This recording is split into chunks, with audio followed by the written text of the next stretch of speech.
Alors pourquoi la mobilisation? D'abord, on n'est pas habitué à le faire et c'est pas de gaieté de cœur qu'on descend dans la rue. Parce que ça fait 7 ans que la profession est attaquée maintenant. Et on a chaque fois fait preuve d'adaptation.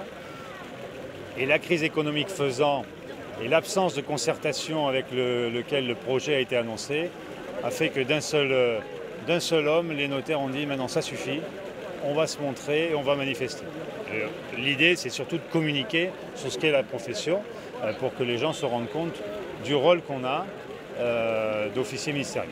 Pourquoi on défend le principe? Parce que c'est une erreur économique, c'est une erreur politique et c'est une erreur diplomatique. L'erreur économique, c'est que considérer que pour relancer le pouvoir d'achat des Français, il faut vider de son contenu la profession de notaire et affaiblir sa tarification, c'est une idée fausse puisque 85% des frais de notaire sont constitués justement de taxes déjà pour l'État. Donc nous, sur notre rémunération, c'est 0,825%. Les gens viennent en moyenne 1 à 2 fois dans leur vie voir le notaire. Donc, ils vont peut-être économiser une fois dans leur vie 100 à 150 euros. C'est vraiment pas ça qui va leur donner le pouvoir d'achat dont on a besoin maintenant.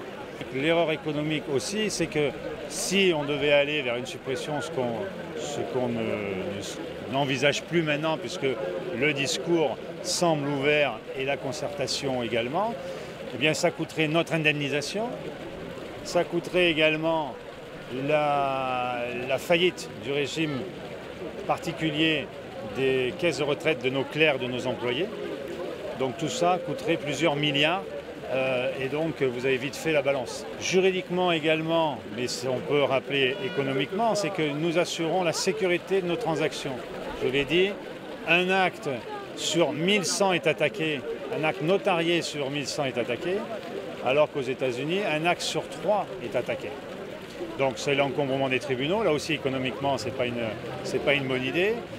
Donc les Français nous soutiennent. On a signé des pétitions. On a été étonnés du retour des pétitions. Elles sont là en grand nombre. Et donc c'est une erreur politique.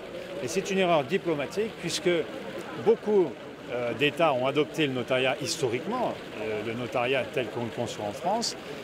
Mais des nouveaux, et pas des moindres, puisque la Chine a adopté le notariat français. Et donc aujourd'hui, le système notarial est celui qui est appliqué pour assurer les sécurités des transactions en Chine. Donc on aurait l'air de quoi vis-à-vis de ces Chinois, puisqu'on vient d'implanter, et puis nous dire attendez, vous nous le vendez entre guillemets, on l'adopte et vous le supprimez. Ça n'a pas de sens, ça ne va pas dans le sens de l'histoire. Pas de fondement économique ni juridique, personne ne veut ça. Quand on veut réformer quelque chose, on s'occupe des choses qui vont mal, on ne s'occupe pas des choses qui vont bien. Donc le notariat, ça marche bien, il y a un seul interlocuteur, donc il n'y a pas de raison d'aller réformer ça, il y a bien d'autres choses à réformer avant.